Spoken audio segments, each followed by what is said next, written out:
paling utama untuk dijaga ya di DMP dan SMA. Kasih taunya gimana caranya? Gitu kan? Kalau ada anak umur 9 tahun, 8 tahun, 10 tahun, kamu harus tahu verbal instruksinya buat anak. Ya kan? Saya punya ada tisu. Ada di tas. Tisu hidup. Bagi tisu. Atau enggak kertas? Ini kertas tebal enggak? Bagi satu boleh. Tangannya nih.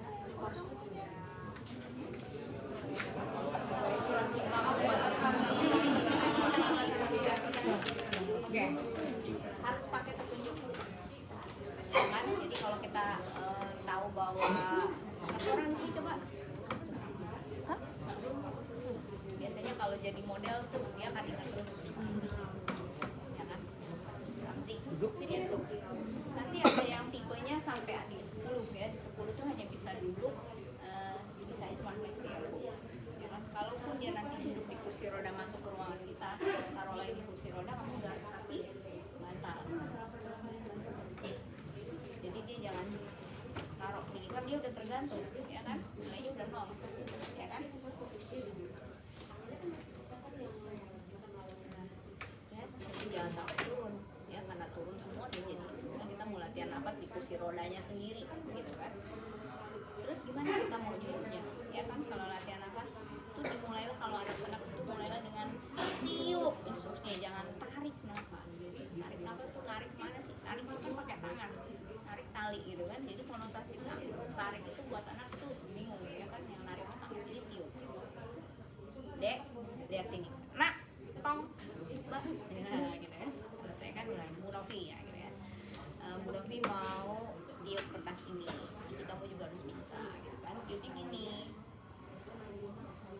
Kalau tisu kan dia cepet nambah ya. Tiup kan begitu dia tiup ya. Nah, nggak boleh ngotot. Tiup yang panjang gitu. Jadi harus ada, tapi targetnya kertas atau tisu, paling tidak tisu. Tiup sayang. Tutup mulutnya. Waktu Ramzi tutup mulut ngapain dia? Masa dia tiup, tutup? Nggak mungkin, dia pasti akan tarik nafas, ya kan? Tiup sayang. Tutup mulutnya. Tiup sayang. Sampai terbang tisunya. Tiup. Tutup mulutnya. Itu semakin dia kuatkan, ya kan? Kalau di sini nah, berarti udah salah tuh, ya kan? Nah, kamu harus hati-hati, jangan-jangan dia juga sudah tergantikan lemak kalau untuk DMP, ya kan? Jadi jangan paksakan, ambilnya di mana dulu, gitu kan? Batuk bisa nggak? Bisa kan? Ngajarin batuknya gimana? Gitu kan? Tiup. Tutup mulutnya. Batuk. Bener nggak? Nah, ya kita harus contohin dulu, kan? Jadi kalau mau ngasih instruksi, contohin dulu. Lihat ini Bu, nih, tiup, tutup mulutnya, batuk, buka mulutnya, ya kan? Bukan kamu kalau ujian, benar batuk, ya kan? Tapi kalau batuknya benar buka, gitu ya. Dengan membuka dia akan banyak mendapatkan oksigen, ya kan? Karena ini usaha yang luar biasa untuk batuk pada anak DMP yang interkostalis, terus ekstensi sudah tergantikan mungkin sebagian oleh lemak, ya kan? Tiup, tutup mulutnya, batuk. Tahu kita mau bikin dia kenceng?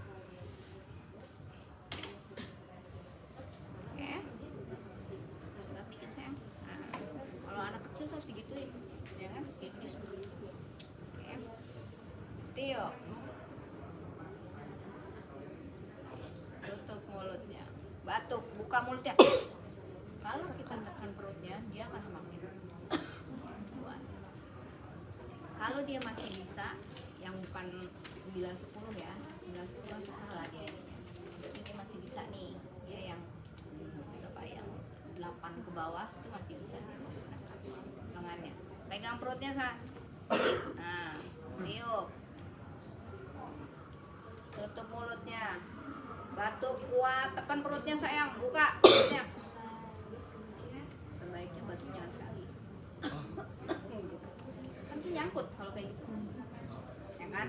ya kan, nyangkut gitu kan, batuknya tuh pasti dibuka, ya. Lihatin instruksi saya.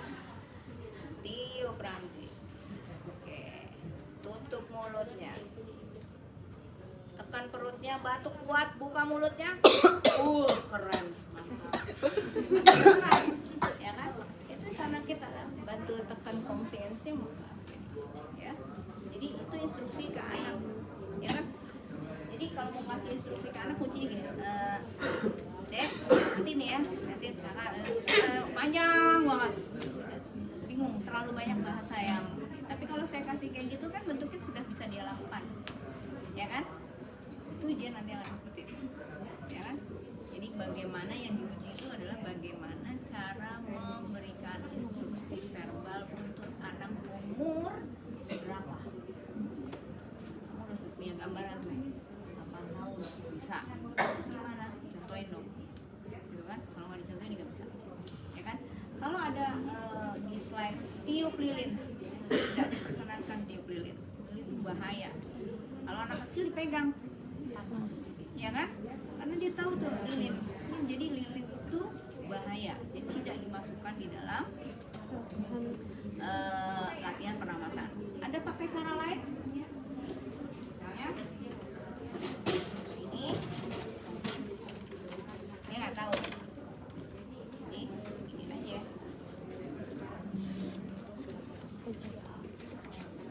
Kamu pungutin ya.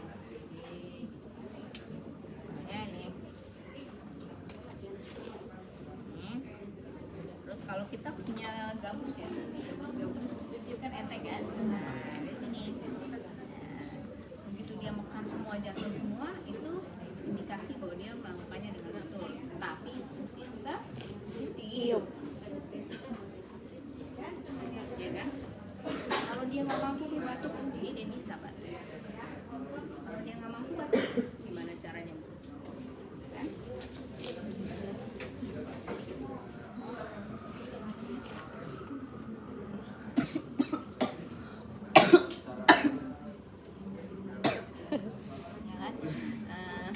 Ini tickle manuver, ya kan. Nggak semuanya fisioterapi bisa melakukan tickle manuver, ya kan. Dia masih nahan, ya, karena kamu kan bagus. Jadi begitu saya kasih ini, jadi gerakannya sebenarnya sini. Ini di atas sternum, gerakan mana? Ya, geser, dia, dan dia batuk. Kan saya nggak suruh batuk, ya kan responnya batuk bentar ya, beda dengan yang tadi. Kalau tadi kan saya suruh batuk, tapi kalau dia udah nggak punya tenaga lagi, kita harus stimulasi, ya kan. Yang saya mau yang terakhir, cukup kamu tahu sekarang aja, ya kan. Kalau kamu mau praktekkan, tidak untuk buat main-main, kamu mendingan nyoba sendiri deh. Kalau kamu ditekan aja terus geser kamu batuk, berarti kamu benar. Jangan langsung dikerjain ke teman-teman ya, karena begitu kamu pencet, nah, terus seset ya. Tadi kan gini kan? Iya, terasa banget. Terasa ya. Nah itu. Jadi kalau ada batuk yang kelihatannya pendek-pendek, tapi slamnya banyak, ya paling tidak breathing exercise mendampingi latihan batuk, ya kan? Karena masih bisa diperintah, ya. Lain hal kalau udah nanti dia udah tiduran aja, mungkin nanti ada postural itu jadi chest physiotherapy. Lengkap tuh, ada postural drainage, ya kan. Mungkin ada perlu pemakaian nebulizer gitu kan. Pertanyaan, kira-kira bisa ya kalau nanti bagaimana menginstruksikan, jadi nggak ada lagi alasan nggak bisa nyuruh gitu kan, karena nanti minimal kamu ketemunya di ujian dulu deh dengan kategori umur, saya kan kasih aja SMA tipe sekian, gangguan jenis sekian, umurnya sekian, berikan semua intervensi fisioterapi yang bisa dilakukan pada kondisi itu, ya kan. Tadi Bu Umi juga pasti, nah ini semua ada yang oke,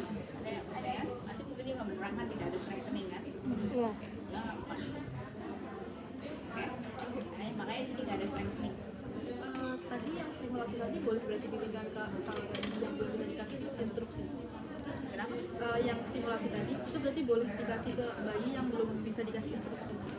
Ya tapi tidak untuk sekarang, ya kan?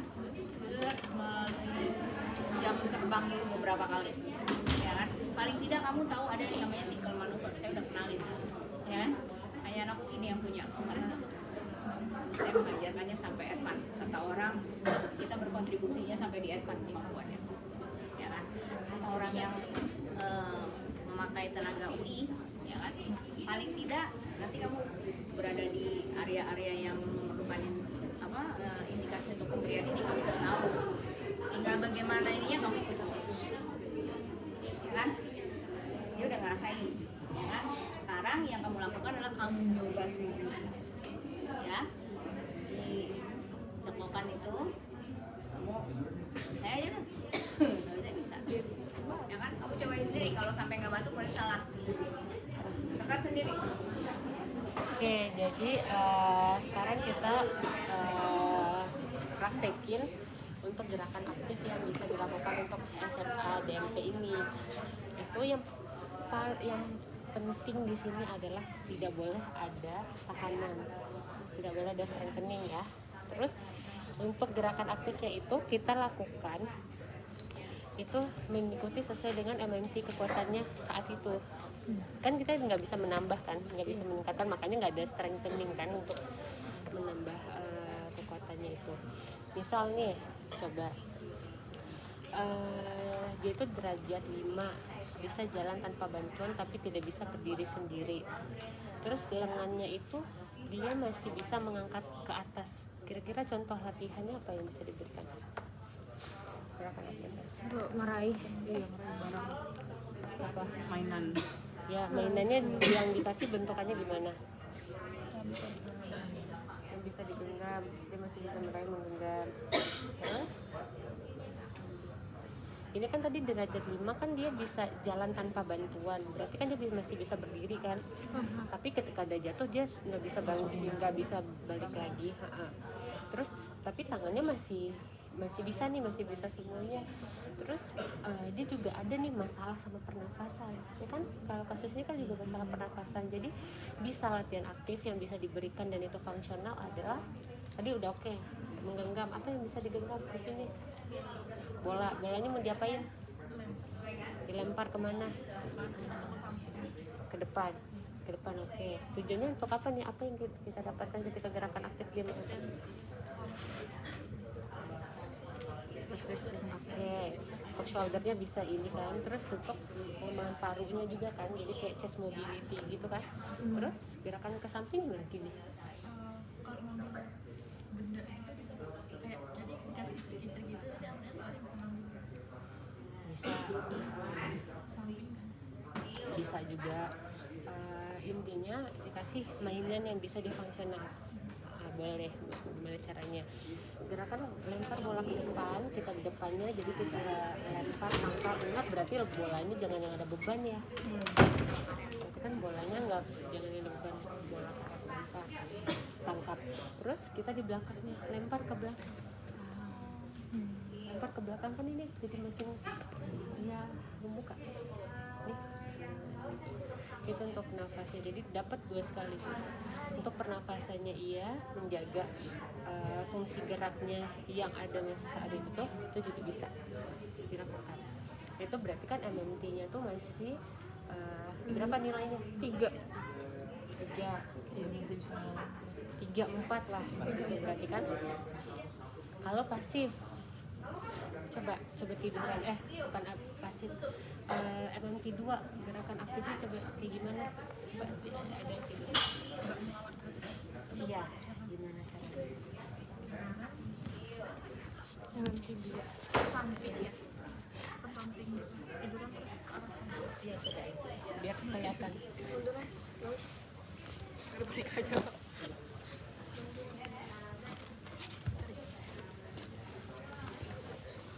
Yang nggak melawan gravitasi kan ke samping. Ini ngangkat nih, kan nggak diangkat. Kalau kamu bisa ngangkat berarti bisa melawan gravitasi. Jadi ini kan berarti tadi kamu tadi Oh, ya, gini. Coba saya segini ya. geser, ya kan, aktif. Terus juga bisa sambil dikasih mainan. Apa mainan yang bisa dikasih? Mobil gitu nggak sih? Mobil-mobilan gitu. Mobil bisa. Mainan. Terus ini posisi aktif ya. Maaf, ini punya siapa nih? Bisa coba yang lurus gerakin, berarti ABD, ADD, ya kan. Terus bisa usap perut, ya kan. Terus miring,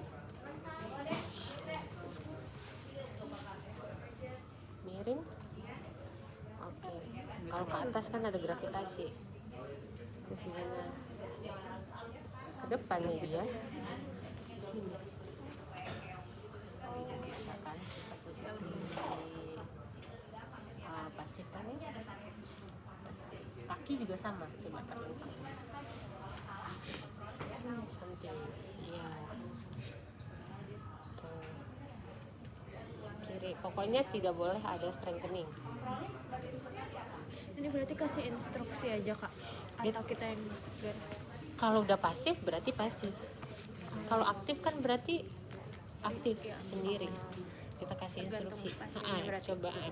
Makanya misalnya kita lihat ketika nanti itu derajatnya itu tuh dari kursi roda, atau misalnya derajatnya udah yang udah nggak bisa berdiri tuh, yang nggak bisa berdiri terus tangannya juga udah nggak bisa ngangkat. Berarti kan semuanya gerakannya apa? Pasif. Jadi selagi masih bisa diberikan gerakan aktif, dia berikan gerakan aktif yang fungsional. Misalnya bisa posisi tengkurap, dikasih wedge di sini, coba ya sih tengkurap. Terus di depan dikasih mainan, kan tangannya misalnya aktif nih, misalnya di bawah untuk flowernya yang udah derajat 9-10. Tapi kalau misalnya lengannya itu masih ini kejauhan, kalau 9-10 lengannya masih derajat 6-5 gitu kan. Tapi untuk lengannya masih di derajat 2 kan masih bisa dikasih mainan di depan, masih bisa misalnya mainan donat atau yang Montessori itu kan banyak, ada yang koin, masukin koin ke sini, atau enggak akan ada yang dia bisa megang pulpen, nulis gambar di posisi tengkorak. Itu bisa dilakukan latihannya dia diberikan. Kalau MNT 3 itu bisa jalan 3 masih bisa, apa gerakan aktif yang bisa diberikan.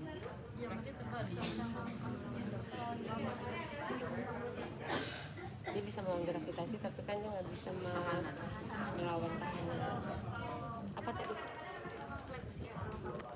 Refleksi aja, berarti duduk nih, misalnya kan dia yang derajat yang cuma bisa di kursi roda, tapi kalau lengannya masih bisa aktif, udah gerakan aktif, fleksi. Nggak boleh dikasih barbel, nggak boleh dikasih benda-benda yang Berarti kayak bola pun nggak boleh? bolanya tuh yang ringan aja berat, maksudnya jangan bola yang berat gitu yang jadinya ada resisten. Udah kayak gini, ya kan? Terus kalau misalnya masih bisa angkat ke atas, ya udah gerakan-gerakan aktif yang sesuai dengan otot itu. Tapi kan dia tuh biasanya dari proksimal ke distal kan mengenainya, berarti kan cuman bisa yang distal fungsional. Jadi gerakan aktif yang bisa dilakukan pakai si distal. Misalnya cuman bisa duduk, bisa pegang bola, atau kan lempar aja bola ke depan, lempar bola ke depan, lempar ke belakang, itu udah buat langsung buat lepas di kursi roda. Atau misalnya tiduran tadi kalau dia masih bisa melawan gravitasi tangannya, kasih aja bola, taruh ke bawah, sambil bolanya taruh ke atas, bisa juga kan, itu sambil main. Jadi intinya dimasukin gerakan-gerakan aktif dengan main. Paling itu kalau dilakukan di rumah sakit tuh, kalau pasien saya tuh saya kasihnya tuh namanya tuh latihan bola. Kalau dia nggak bisa berdiri, udah dia duduk di bangku, dia masih bisa ini jalan, terus duduk di bangku, ya udah lempar tangkap bola sambil latihan breathing, terus ke belakang, ke depan, ke belakang. apa. Tapi bisa kalau dia cuma bisa tiduran di tempat tidur ya yang aktif dia masih bisa lakuin ya dilakuin. Misalnya ya dari jari kaki kan cuma bisa fleksi ekstensi. Kalau misalnya MMT-nya udah di bawah 2 udah semuanya pasti. Kalau 2 kan masih bisa kita instruksikan kan, tapi cuma nggak bisa ngelawan gravitasi aja. Itu intinya ini, lihat MMT-nya dia, tidak boleh kasih tahanan dan lakukan latihan, berikan latihan yang fungsional sambil bermain. Jadi kasih mainannya ya yang sesuai dengan kebiasaan itu. Ada pertanyaan nggak?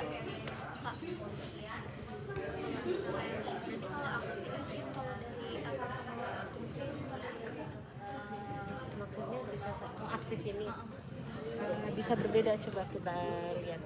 Misalnya kalau dia di lengan, kalau dia tuh bisa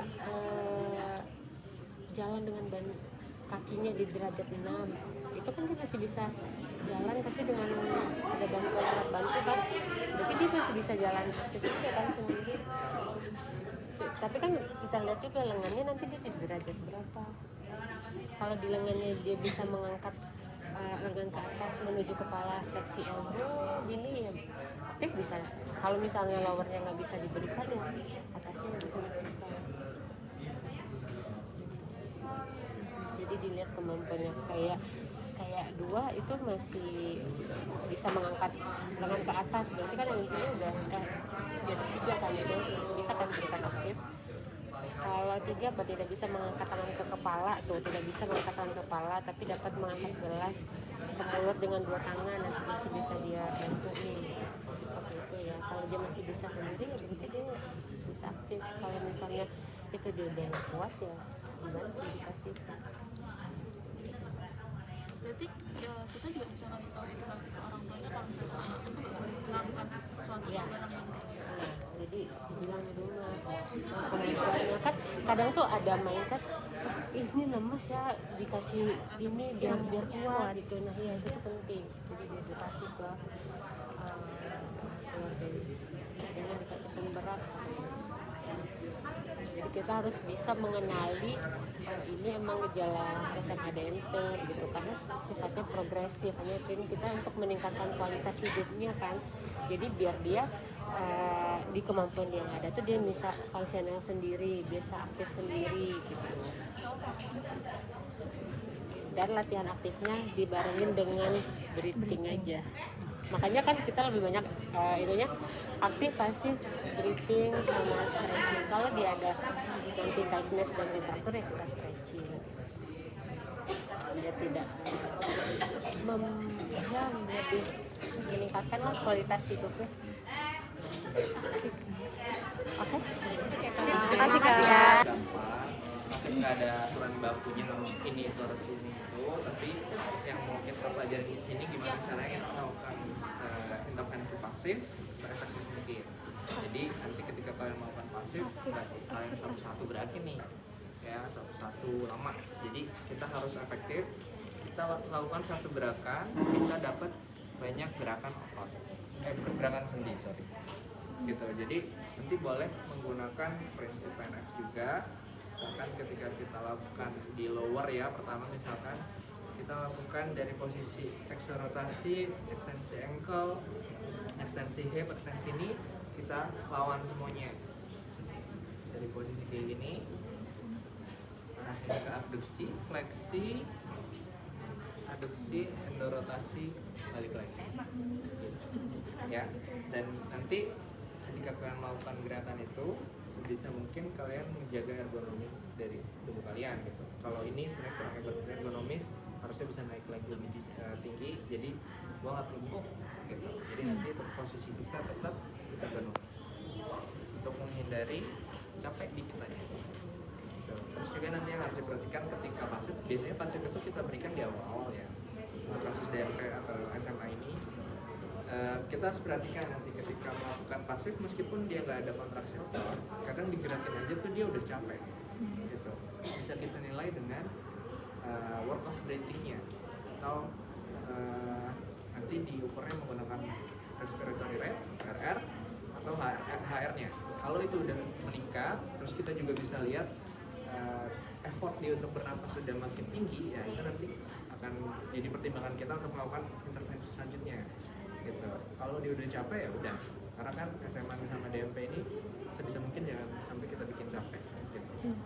Nanti juga bisa kelihatan tuh kalau work of breathing udah meningkat, otot aksesori pernafasannya udah aktif, jadi nafasnya udah gitu, otot di tenggorokannya udah aktif semua. Jadi itu harus diperhatikan. Terus prinsip pasifnya ini semua sendi yang bisa digerakin itu digerakin. Jadi ini juga bisa sebagai bahan asesmen kalian.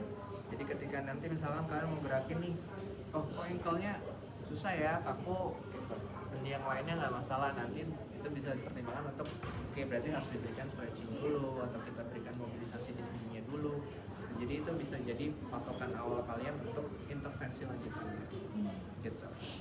Kemudian di upper juga sama, akan kita gunain prinsip KNF ya. Misalkan dari posisi seperti ini, kita bawa buka ya, atau posisi seperti ini, Kelihatan kamu. bawa ke arah flat.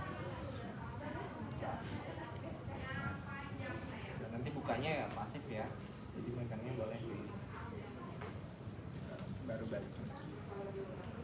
Intinya sebenarnya nggak ada aturannya, kalian harus gerakinnya pakai pola ini itu, tapi dengan kita belajar menggunakan suatu pola ini itu memudahkan kita untuk melakukan intervensi yang lebih efektif.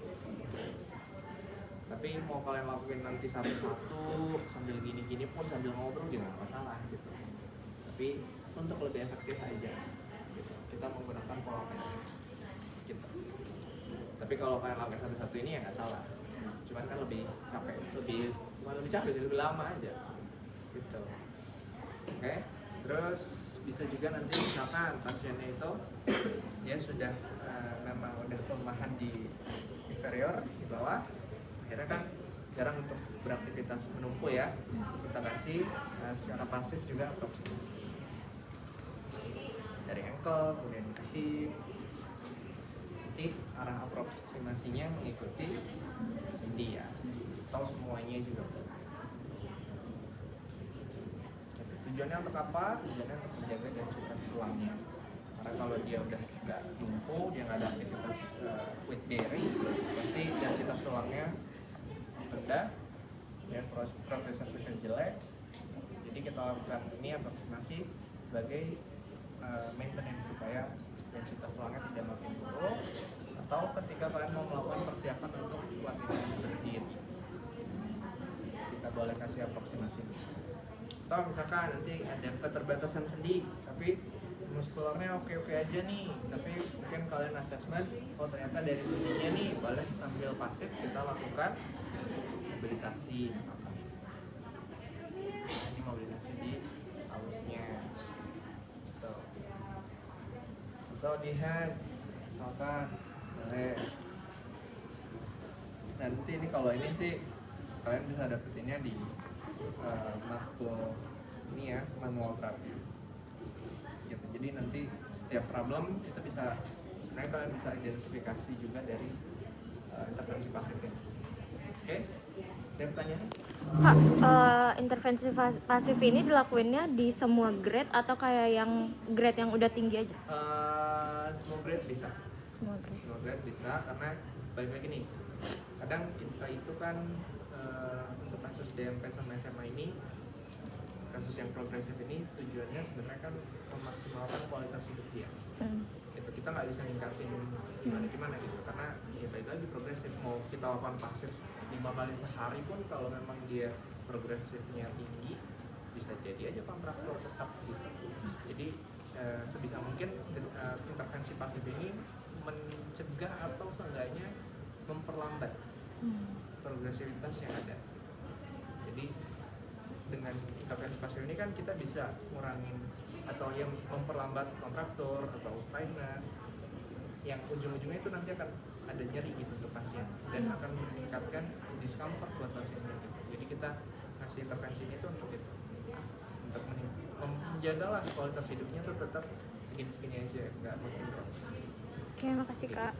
Kak, berarti kalau misalkan nanti masih 3 atau 4 kita kasih dia pasif juga nggak nggak masalah. masalah gitu. Jadi ya gini, jadi misalkan gini, kalian assessment nih, kalian melakukan pasif dulu sambil ngobrol untuk dapetin moodnya dulu. Misalkan kalau dia mager berat juga ya udah pasif dulu gitu ya, nanti sambil kita lihat dia kayak gimana. Dengan pasif dia udah capek ya udah, aktifnya mungkin lebih sedikit.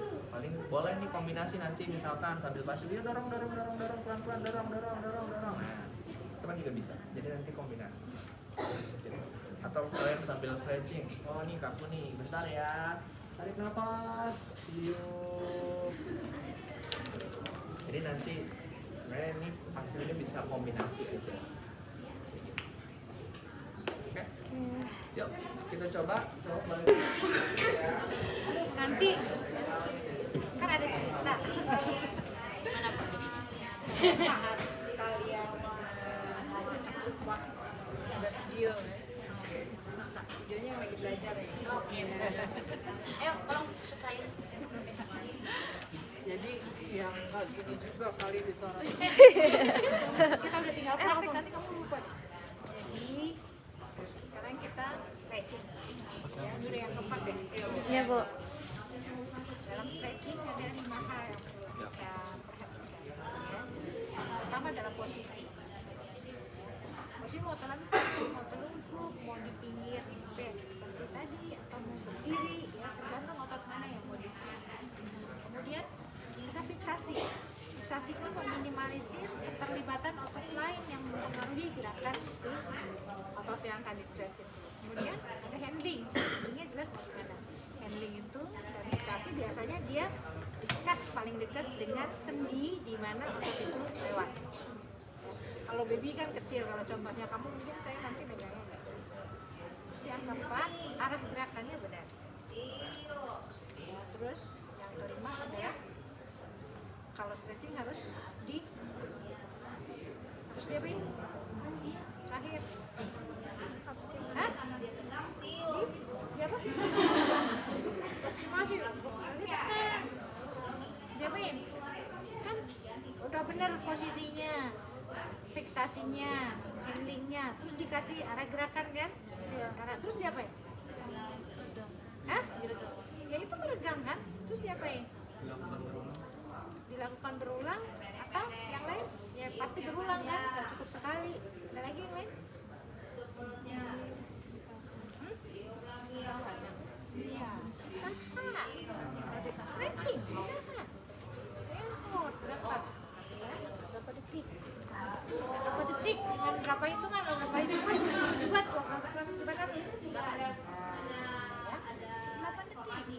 8 detik. Oke. Terus apa saja sih otot yang di stretching pada kasus ini? Seperti orang kebanyakan pasti enaknya posisinya gini kan, fleksi ya. Bayi lahir fleksi, dia berkembang menjadi ekstensi, tambah tua fleksi lagi ya.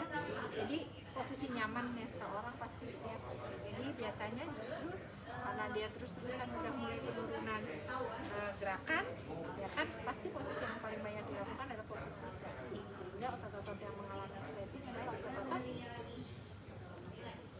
flexor.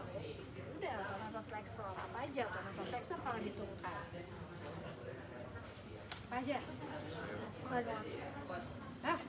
Bicep flexor, hamstring, apa lagi?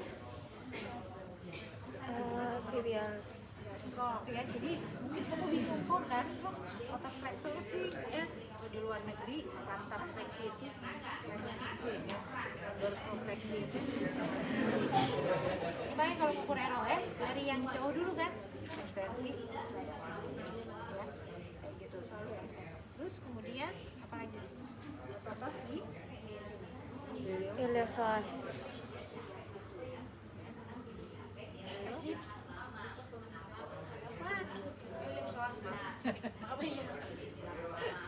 Ya, oke. Ya, misalkan sekarang gimana masih bisa berdiri, tapi jalannya udah jinjit, ya kan? Berdiri nih, Berdiri Bu. tapi jalannya udah jinjit, berarti ya kependekannya ototnya gimana? Oh, bisa maju sana, sini, gitu, terus kamu pegang, ya, ininya tekuk pelan-pelan. Kamu mundur lagi bang. Ininya lurus ya, lurus. Sikunya yang ditekuk pelan-pelan, siku, tangan, siku, elbow. Nah, ya, terus. Ininya lurus. Ya, berasa ya tarikannya di mana? Lagi. Tarikannya di mana? Ya, ini bisa jadi gastrok lurus ya. Mestinya kalau udah kayak begini, ini kan posisinya lurus. Jadi, buka mulutnya. Oke, ya. Bukan dulu. Kalau kita cuma pengen gastrok aja, ya posisi ini makanya ya kita bilang posisinya dia harus ini ketemu setnya juga kayak gini ya, pindah bifida kali bifida. Oke, posisinya semi fleksi, terus kemudian handlingnya di sini, dikasihnya di sini dekat, lemes saja, taruh. Ya, yang ditarik ini ya, jadi hati-hati kamu jangan gitu ya, nanti ininya nggak ketarik, ini kan dia nggak apa-apa ya, jadi ininya nggak ketarik tapi ininya yang ditarik. Jadi yang penting adalah handlingnya dikalkan terus.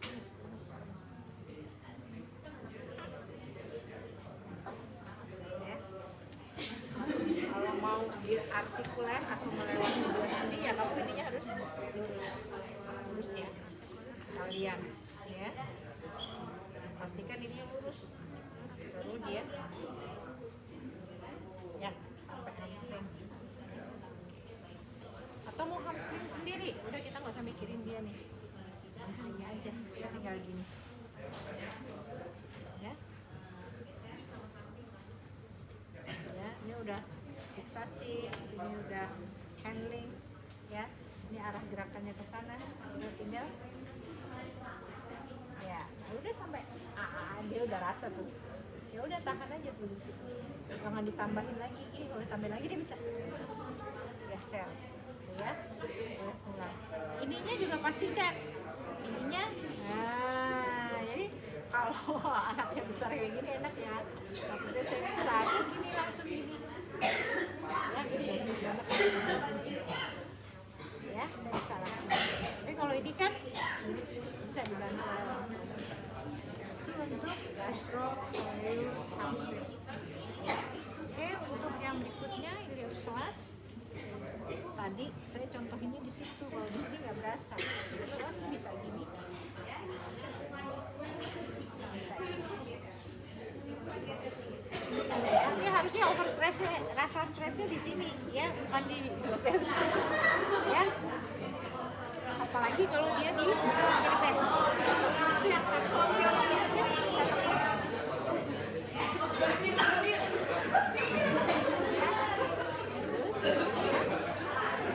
ya, pemeriksaan apa namanya, otot ya kan, panjang otot ini begini aja, dirapiin dia pasti maunya gitu ya, induksi ya, induksi action.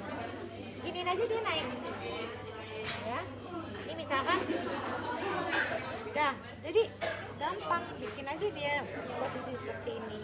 Kalau dia belum kelihatan naiknya, kita tekuk, ini tesnya. Intervensinya kita bisa ini harusnya di sini ya, sini ya, ini nggak boleh sampai naik. Jadi arahnya dia abduksi dan ekstensi. Abduksi dan ekstensi. Kalau dia udah nggak bisa, jadikanlah dia program harus banyak di posisi seperti ini, ya. Kita tinggal bilang.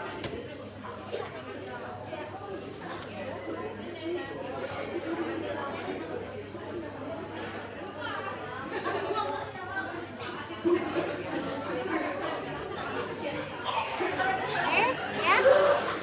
Kalau ada weights yang giginya nih ada nih yang tingginya segini ya, dan ini segini. Jadi pas di kaki dia begini. Nah, tapi ini lurus ya, ini lurus. Nah, kira-kira gini. Tapi karena ada ganjelannya, bukan dia yang bikin begini ya. Udah, suruh aja dia posisi begini, main sambil pegang mainan, ininya dirampetin. Udah. Masa nggak di sini? Ya, seperti ini. Oke, sampai sini.